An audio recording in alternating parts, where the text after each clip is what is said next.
السلام علیکم ورحمۃ اللہ وبرکاتہ۔ محترم سامعین، آپ لوگوں کے سامنے آج ایک واقعہ بیان کرنے جا رہا ہوں جو حضرت پیر فقیر ذوالفقار احمد صاحب نقشبندی دامت برکاتہم نے ایک دفعہ فرمایا کہ ایک شخص تھا جو بڑا امیر و کبیر مالدار تھا، بہت بڑا اس کا کاروبار تھا جس میں درجنوں ملازمین کام کرتے تھے۔ اس کا گھر بھی کافی بڑا تھا، اس میں بھی نوکر چاکر کام کرتے تھے۔ دن بھر وہ اپنے بزنس میں رہتا تھا، شام کو گھر واپس آتا۔ اس کا جو اپنا بیڈ روم تھا وہ ایک جوان العمر لڑکی صفائی کرتی تھی۔ ایک دن اتفاق سے وہ وقت سے پہلے گھر آ گیا۔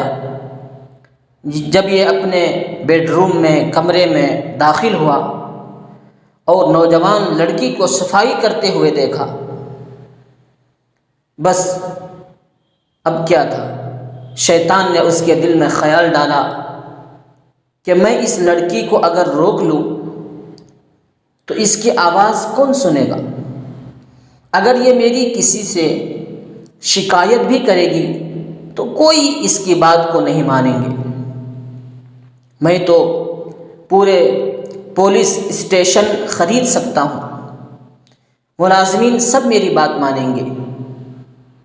لڑکی نے دیکھا کہ مالک وقت سے پہلے آ گئے ہیں تو وہ جلدی جلدی باہر نکلنے لگی۔ اس نے چاہا کہ میں جلدی یہاں سے نکل لوں، تو مالک نے فوراً ایک زوردار آواز میں کہا، ٹھہر جاؤ۔ وہ مالک کے تیور دیکھ کر گھبرا گئی۔ مالک نے کہا، سب کھڑکیاں دروازے بند کر دو۔ اب لڑکی پریشان کہ میں کروں تو کیا کروں، لیکن اس کے دل میں تقویٰ تھا، اللہ کا خوف تھا۔ آنسو بہہ رہے ہیں، اللہ سے دعا بھی کر رہی ہے۔ چنانچہ اس نے ایک ایک کر کے سب کھڑکیاں دروازے بند کرنا شروع کی۔ کافی دیر ہو گئی لیکن وہ آ نہیں رہی ہے۔ مالک نے ڈانٹ کر کہا، کتنی دیر ہو گئی، اب تک دروازے کھڑکیاں بند نہیں کی اور تو میرے پاس آئی کیوں نہیں؟ تو اس لڑکی نے روتے ہوئے کہا، مالک میں نے سارے دروازے بند کر دیے، ساری کھڑکیاں بند کر دی، مگر ایک کھڑکی کو بہت دیر سے بند کرنے کی کوشش کر رہی ہوں لیکن مجھ سے بند نہیں ہو پا رہی ہے۔ تو اس نے غصے سے کہا، وہ کون سی کھڑکی ہے جو تجھ سے بند نہیں ہو رہی ہے؟ تو لڑکی نے کہا، میرے مالک، جس کھڑکیوں سے انسان دیکھتے ہیں، جن کھڑکیوں سے مخلوق دیکھتی ہے، میں نے وہ ساری کھڑکیاں بند کر دی، لیکن جس کھڑکی سے رب دیکھتا ہے، رب العالمین دیکھتا ہے، اس کھڑکی کو بہت دیر سے بند کرنے کی کوشش کر رہی ہوں لیکن مجھ سے بند نہیں ہو پا رہی ہے۔ اگر آپ سے بند ہو سکتی ہے تو آ کر بند کر دیں۔ وہ مالدار فوراً بات سمجھ گیا۔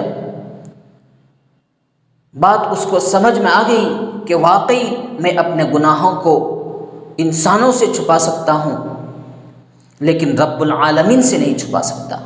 وہ اٹھا، جلدی سے وضو کیا، نماز پڑھی اور اللہ سے اس نے توبہ کی، معافی مانگی۔ تو محترم سامعین، ہم میں سے ہر شخص غور کرے، کوئی اس کھڑکی کو بند کر سکتا ہے جس سے رب العالمین دیکھتا ہے؟ تو پھر ہم جرأت کے ساتھ گناہ کیوں کرتے ہیں؟ تو پھر ڈھٹائی کے ساتھ گناہ کیوں کرتے ہیں؟ وقتی طور پر نفس کا غالب آ جانا یہ الگ بات ہے، لیکن ہم گناہ کرتے ہیں اور گناہ پر گناہ کرتے جاتے ہیں، عادت ہو جاتی ہے ہمارے گناہ کرنے کی۔ ہم گناہ کو مکھی کی طرح سمجھتے ہیں، پھونک ماری یوں اڑا دی، اس لیے نہ کہ ہم کو اس کھڑکی کا یقین نہیں ہے۔ اللہ پاک ہم سب کو یقین کی دولت سے مالا مال فرمائے اور گناہوں سے بچنے کی توفیق عطا فرمائے، آمین۔ وآخر دعوانا ان الحمد للہ رب العالمین۔